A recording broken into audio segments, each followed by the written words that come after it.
انا كنت فاكر اني رايح المتحف اتصور جنب الاثار اعمل مثقف، فجاه بقيت في سباق. دي نيو اكسبيرينس عملها المتحف المصري الكبير، نتعلم تاريخنا عن طريق اكتيفيتيز، خريطه، كي ار كود، الغاز. اللعبه اسمها جيم ديسكفري، فريقين نفس الخريطه بس كل سؤال محتاج منك تدور عليه جوه المتحف، تحله وتكتبه في ورقه الاجابه. يعني انا حرفيا بجري في حضن التاريخ. خلصنا اللعبه انا الوينر.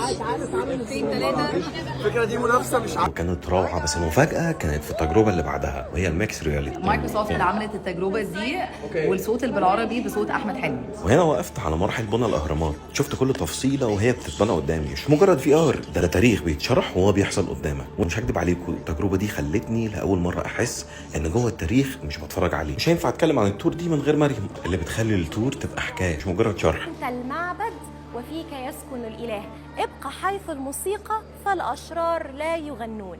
ده اللي قاله أفلاطون لما جه يزار مصر. الملك ده قاد أكتر من 17 حملة عسكرية من غير ما يخسر ولا واحدة فيهم. منذ بدء وخلق الكون كان عارف إن في إله واحد بس.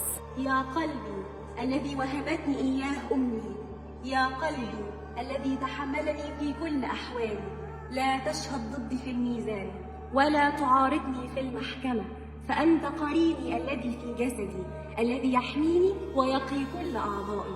فأنا لم أكذب ولم أسرق ولم أشهد زورا. اللي حصل هنا مش طبيعي، وده مجرد بدايه لتجارب تانية جوه الجيم. شارك الفيديو لو عايز الناس تشوف ان التاريخ ممكن يكون ممتع، ممكن كمان تروح له بنفسك. مستنيينك تعيشها بنفسك.